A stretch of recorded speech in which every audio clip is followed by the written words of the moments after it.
Hello friends, 2024 Malappuram ജില്ലയ്ക്ക് വേണ്ടി നടത്തിയ LDCയുടെ ചോദ്യപേപ്പറാണ് നമ്മളിന്ന് ചർച്ച ചെയ്യാൻ പോകുന്നത്. നമ്മൾ ഓരോ ചോദ്യങ്ങളായിട്ടെടുത്ത് ചർച്ച ചെയ്ത് അതുമായി ബന്ധപ്പെട്ട ഏത് ടോപ്പിക്കുമായിട്ടാണോ അത് റിലേറ്റ് ചെയ്ത് കിടക്കുന്നത് ആ ടോപ്പിക്കുമായി ബന്ധപ്പെട്ട കുറച്ച് അഡീഷണൽ ഇൻഫർമേഷനുകളും കൂടി നിങ്ങളുമായി പങ്കുവയ്ക്കാനാണ് കരുതുന്നത്. അപ്പോൾ വരുന്ന LDC പരീക്ഷയ്ക്കൊക്കെ അത് ഉപകാരപ്രദമാകുകയും ചെയ്യും. അപ്പോൾ നമ്മുടെ ആദ്യത്തെ ചോദ്യം എന്ന് പറയുന്നത് ഗുരുവായൂർ സത്യാഗ്രഹവുമായി ബന്ധപ്പെട്ട ഒരു ചോദ്യമായിരുന്നു. ഗുരുവായൂർ സത്യാഗ്രഹവുമായി ബന്ധപ്പെട്ട് തന്നിരിക്കുന്ന പ്രസ്താവനകളുടെ അടിസ്ഥാനത്തിൽ ശരിയായ ഉത്തരം കണ്ടെത്തുക.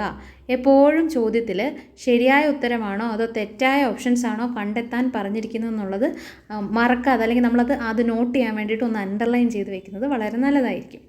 അപ്പോൾ ഒന്നാമത്തെ സ്റ്റേറ്റ്മെൻറ്റ് എന്താണ്? മന്നത്ത് പത്മനാഭൻ അധ്യക്ഷനും കെ കേളപ്പൻ സെക്രട്ടറിയുമായി ഒരു സത്യാഗ്രഹ കമ്മിറ്റി രൂപീകരിച്ചു. രണ്ടാമത്തെ സ്റ്റേറ്റ്മെൻറ്റ്, ഗാന്ധിജിയുടെ അനുവാദത്തോടു കൂടി കെ കേളപ്പൻ 1932 സെപ്റ്റംബർ 22 ക്ഷേത്രനടയിൽ ഉപവാസം ആരംഭിച്ചു. മൂന്നാമത്തെ സ്റ്റേറ്റ്മെൻറ്റ്, ഗാന്ധിജിയുടെ നിർദ്ദേശപ്രകാരം 1932 ഒക്ടോബർ 2 കേളപ്പൻ ഉപവാസം അവസാനിപ്പിച്ചു. നാലാമത്തെ സ്റ്റേറ്റ്മെൻറ്റ്, പയ്യന്നൂരിൽ നിന്ന് ഗുരുവായൂരിലേക്കാണ് കേളപ്പൻ്റെ നേതൃത്വത്തിൽ ഒരു കാൽനട സമര പ്രചാരണ ജാഥ പുറപ്പെട്ടു എന്നുള്ളതാണ് നാലാമത്തെ സ്റ്റേറ്റ്മെൻറ്റ്.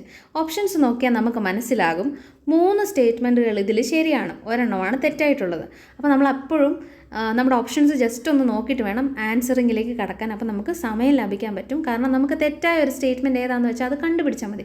ഇവിടെ തെറ്റായിട്ടുള്ള സ്റ്റേറ്റ്മെൻറ്റ് എന്ന് പറയുന്നത് ഈ നാലാമത്തെ സ്റ്റേറ്റ്മെൻറ്റാണ്. കാരണം ഈ കാൽനട സമര പ്രചാരണ ജാഥ കെ കേളപ്പൻ്റെ നേതൃത്വത്തിലല്ല, മറിച്ച് AK ഗോപാലൻ്റെ നേതൃത്വത്തിലായിരുന്നു പുറപ്പെട്ടത്. അപ്പോൾ ഇവിടെ ഉത്തരം വരുന്നതെന്ന് പറയുന്നത് ഈ നാലാമത്തെ സ്റ്റേറ്റ്മെൻറ്റ് തെറ്റാണ്. അപ്പോൾ B ആണ് ഉത്തരം. 1, 2, 3 എന്നീ സ്റ്റേറ്റ്മെൻറ്റുകൾ ശരിയാണ്. അപ്പോൾ നമുക്ക് ഇതുമായി ബന്ധപ്പെട്ട കുറച്ച് അഡീഷണൽ ഫാക്ട്സ് കൂടെ നോക്കാം. ഗുരുവായൂർ സത്യാഗ്രഹവുമായി ബന്ധപ്പെട്ട പ്രധാന വിവരങ്ങൾ എന്തൊക്കെയാണെന്ന് നോക്കാം.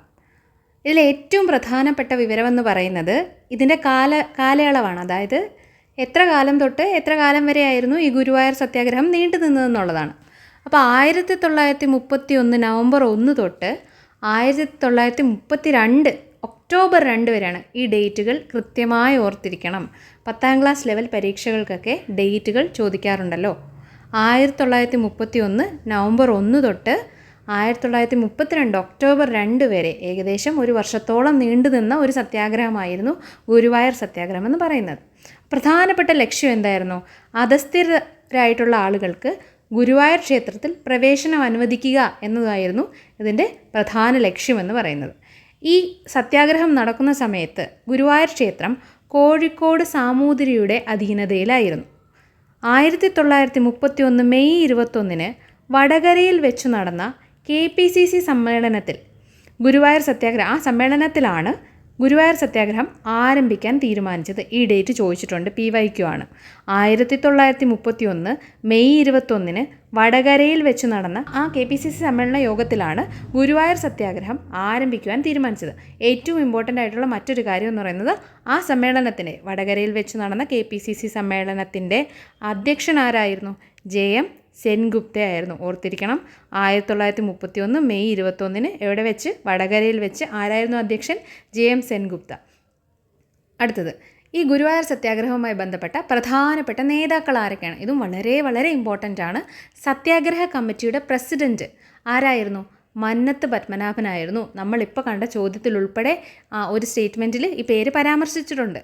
അപ്പോൾ ഗുരുവായൂർ സത്യാഗ്രഹ കമ്മിറ്റിയുടെ പ്രസിഡൻറ്റ് മന്നത്ത് പത്മനാഭനായിരുന്നു. സത്യാഗ്രഹ കമ്മിറ്റിയുടെ സെക്രട്ടറി കെ കേളപ്പനായിരുന്നു. സെക്രട്ടറി ആരാണ്? കെ കേളപ്പനായിരുന്നു. ഇനിയും വോളണ്ടിയർ ക്യാപ്റ്റൻ ആരായിരുന്നു? AK ഗോപാലനായിരുന്നു, അല്ലെങ്കിൽ AKG. ഗുരുവായൂർ ക്ഷേത്രപ്രവേശന പ്രചരണ കമ്മിറ്റിയുടെ ക്യാപ്റ്റൻ, നമ്മളിപ്പോൾ വോളണ്ടിയർ ക്യാപ്റ്റൻ്റെ കാര്യം പറഞ്ഞു. ഇനി ക്ഷേത്രപ്രവേശന പ്രചരണ കമ്മിറ്റിയുടെ ക്യാപ്റ്റൻ ആരാണെന്നുള്ള ചോദ്യത്തിന് ആരാണ് അത്? T സുബ്രഹ്മണ്യൻ തിരുമുമ്പാണ്. കേരളത്തിൻ്റെ പാടുന്ന പടവാൾ എന്ന് സുബ്രഹ്മണ്യൻ തിരുമുമ്പിനെ EMS നമ്പൂതിരിപ്പാട് വിശേഷിപ്പിച്ചിട്ടുണ്ട്. ആരാണ്? EMS നമ്പൂതിരിപ്പാട് സുബ്രഹ്മണ്യൻ തിരുമുമ്പിനെ കേരളത്തിൻ്റെ പാടുന്ന പടവാളെന്ന് വിശേഷിപ്പിച്ചിട്ടുണ്ട്. അപ്പോൾ ഓർത്തിരിക്കണം, നമ്മുടെ സത്യാഗ്രഹ കമ്മിറ്റിയുടെ പ്രസിഡന്റ് മന്നത്ത് പത്മനാഭനാണ്, സെക്രട്ടറി കെ കേളപ്പനാണ്, വോളണ്ടിയർ ക്യാപ്റ്റൻ AK ഗോപാലനാണ്, പ്രചരണ കമ്മിറ്റിയുടെ ക്യാപ്റ്റൻ T സുബ്രഹ്മണ്യൻ തിരുമുമ്പാണ്. ഇനിയും പ്രചാരണ ജാഥ, ആ പ്രധാനമായും ആ നാലാമത്തെ തെറ്റായ സ്റ്റേറ്റ്മെൻറ്റ്, നമ്മുടെ ചോദ്യത്തിലെ തെറ്റായ സ്റ്റേറ്റ്മെൻറ്റാണ് പറഞ്ഞിരിക്കുന്നത്. പ്രചരണ ജാഥ ആരുടെ നേതൃത്വത്തിലായിരുന്നു? ചോദ്യത്തിൽ പറയുന്ന പോലെ കെ കേളപ്പൻ്റെ നേതൃത്വത്തിലല്ല, മറിച്ച് എ കെ ഗോപാലൻ്റെ നേതൃത്വത്തിലാണ്. ഓർത്തിരുന്നോ? എ കെ ഗോപാലൻ്റെ നേതൃത്വത്തിലാണ് പ്രചരണ ജാഥ നടക്കുന്നത്. എവിടെ നിന്ന്? പയ്യന്നൂരിൽ നിന്ന് ഗുരുവായൂർ. ഇതും വളരെ ഇമ്പോർട്ടൻ്റ് ആണ്. പയ്യന്നൂരിൽ നിന്ന് ഗുരുവായൂരിലേക്കാണ് ഈ കാൽനട ജാഥ നടക്കുന്നത്.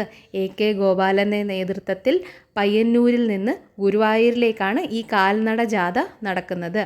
അപ്പോൾ ഇതുമായി ബന്ധപ്പെട്ട് ആരാണ് ഉപവസിച്ചത്? കെ കേളപ്പൻ ഉപവാസം നടത്തിയിരുന്നു. അപ്പോൾ ആ ഉപവാസം ആരംഭിച്ച ഡേറ്റും അവസാനിച്ച ഡേറ്റും വളരെ ഇമ്പോർട്ടൻ്റ് ആണ്. 1932 സെപ്റ്റംബർ 22-നാണ് കെ കേളപ്പൻ മരണം വരെ ഉപവാസം ആരംഭിച്ചത്. 1932 സെപ്റ്റംബർ 22-ന്. എന്നാൽ ഗാന്ധിജിയുടെ നിർദ്ദേശപ്രകാരം 1932 ഒക്ടോബർ 2-ന് ഈ ഉപവാസം അവസാനിപ്പിക്കുകയും ചെയ്യുന്നുണ്ട്. അപ്പോൾ ഈ ഗാന്ധിജിയുടെ നിർദ്ദേശപ്രകാരം എന്ന് തന്നെ പറഞ്ഞ് PSC ചോദിക്കാറുണ്ട്. അപ്പോൾ എന്നാണ്? 1932 സെപ്റ്റംബർ 22-ന് ആരംഭിച്ചു, 1932 ഒക്ടോബർ 2-ന് ഉപവാസം അവസാനിപ്പിക്കുന്നുണ്ട്. പൊന്നാനി റഫറൻഡം, ഗുരുവായൂർ സത്യാഗ്രഹവുമായി ബന്ധപ്പെട്ട് സവർണരുടെ അഭിപ്രായം അറിയാൻ നടത്തിയ വോട്ടെടുപ്പാണിത്. ഇതിൽ 70% ആളുകളും ക്ഷേത്രപ്രവേശനത്തിന് അനുകൂലമായി വോട്ട് ചെയ്തു. അതായത് അധസ്ഥിതരെ ക്ഷേത്രത്തിൽ പ്രവേശിപ്പിക്കണമെന്ന് എന്നതിനെ അനുകൂലിച്ചുകൊണ്ടാണ് 70%-ലധികം ആളുകളും വോട്ട് ചെയ്തത്. അപ്പോൾ ഇതിലെവിടെ എന്താണ് ഇമ്പോർട്ടൻ്റ് എന്ന് വെച്ച് കഴിഞ്ഞാൽ, ആ പൊന്നാനി റഫറൻഡം എന്തുമായി ബന്ധപ്പെട്ടാണ് നടന്നതെന്നുള്ളതാണ് ഇതിൽ നമ്മൾ ഓർത്തിരിക്കേണ്ടത്. കാരണം പൊന്നാനി താലൂക്കിലാണ് ഗുരുവായൂർ വരുന്നത്. അതുമാത്രമല്ല, ഇതിപ്പോൾ നമുക്ക് പരീക്ഷകളിൽ ചോദിക്കുന്ന സമയത്ത് ഇതിപ്പോൾ വൈക്കം സത്യാഗ്രഹവുമായി ബന്ധപ്പെട്ടതെന്നൊക്കെ തന്നു കഴിഞ്ഞാൽ നമുക്ക് പെട്ടെന്ന് തെറ്റാൻ സാധ്യതയുണ്ട്. അപ്പോൾ ഓർത്തിരിക്കുക, പൊന്നാനി റഫറൻഡം നടന്നത് ഗുരുവായൂർ സത്യാഗ്രഹവുമായി ബന്ധപ്പെട്ടാണ്. ഇനിയും ഗുരുവായൂർ സത്യാഗ്രഹവുമായി ബന്ധപ്പെട്ടതാണെന്ന് ഒരു പ്രധാനപ്പെട്ട സംഭവമായിരുന്നു. സത്യാഗ്രഹത്തിനിടയിൽ ക്ഷേത്രമണി മുഴക്കി പ്രകോപനം സൃഷ്ടിച്ചു. ആര്? പി കൃഷ്ണപിള്ള എന്ന നേതാവ്. അപ്പം അദ്ദേഹം അങ്ങനെ ചെയ്തതിലാണ് അദ്ദേഹത്തിൻ്റെ പേര് അറിയപ്പെടുന്നത്. അതായത് സത്യാഗ്രഹത്തിനിടയിൽ ക്ഷേത്രമണി മുഴക്കി പ്രകോപനം സൃഷ്ടിച്ച നേതാവാണ് പി കൃഷ്ണപിള്ള. പിന്നീട് ഈ സത്യാഗ്രഹവുമായി ബന്ധപ്പെട്ട് പി കൃഷ്ണപിള്ളയ്ക്കും എ കെ ഗോപാലനുമൊക്കെ കുറേയധികം മർദ്ദനങ്ങൾ ഏറ്റുവാങ്ങേണ്ടി വരുന്നുണ്ട്. അപ്പോൾ നമ്മൾ ഇത്രയും നേരം ഗുരുവായൂർ സത്യാഗ്രഹവുമായി ബന്ധപ്പെട്ട് വരാൻ പോകുന്ന പരീക്ഷകൾക്കൊക്കെ ചോദിക്കാൻ സാധ്യതയുള്ള കുറച്ച് പ്രധാന കാര്യങ്ങളാണ് ചർച്ച ചെയ്തത്. ഇതൊക്കെ നോട്ട് ചെയ്ത് വെച്ച് പഠിക്കുക.